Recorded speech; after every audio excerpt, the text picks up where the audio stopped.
পাঠ্য বই থেকে ৭ মার্চের ভাষণ বাদ দিয়ে জুলাই অভ্যুত্থানকে যুক্ত করা নিয়ে নানান প্রশ্ন উঠছে। কেউ কেউ বলছেন যে ইতিহাসকে আসলে বাদ দিয়ে একটা প্রজন্মকে বঞ্চিত করা হচ্ছে। আপনার কাছে কি মনে হয়?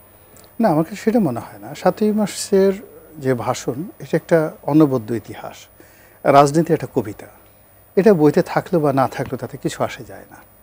আর এটা ৭ই মার্চের এই ভাষণ ছোট শিশুরা এটা কি বুঝবে?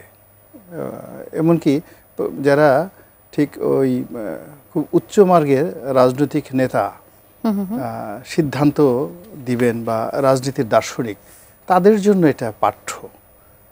৭ই মার্চের যে ভাষণটা, এটা আমি মনে করি যে সারা দুনিয়াতে যে কয়টি অনবদ্য রাজনৈতিক দলিলা রয়েছে, দ্য পলিটিক্যাল ম্যাগনা কার্টা রয়েছে, তাদের মধ্যে রাজনৈতিক ম্যাগনা কার্টা হিসেবে ৭ই মার্চের ভাষণ একটা গ্লোবাল হেরিটেজ। এই গ্লোবাল হেরিটেজ ছেলে খেলার বিষয় নয়। একবার সেই জর্জ বার্নার্ড শোকে পুরস্কার দেওয়া হলো, নোবেল পুরস্কার, তিনি রিগ্রেট করলেন, রিফিউজ করলেন।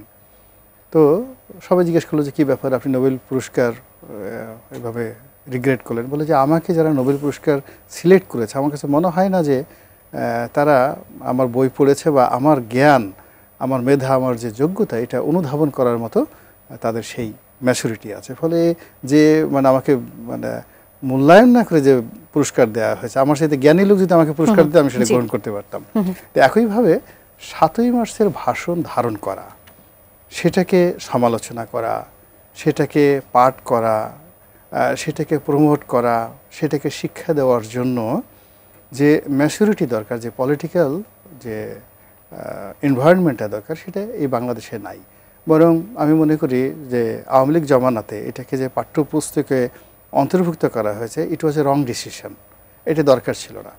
যারা সত্যিকার অর্থে রাজনীতি করতে চায়, আগামী দিনে বিএনপি রাজনীতি করুক, জামাতের রাজনীতি করুক, তারা তাদের নিজস্ব প্রয়োজনে যদি কখনো বাংলাদেশের রাজনীতির কোনো ম্যাগনা কার্টা খুঁজতে যায়, তাকে ৭ই মার্চের ভাষণ খুঁজে বের করতে হবে।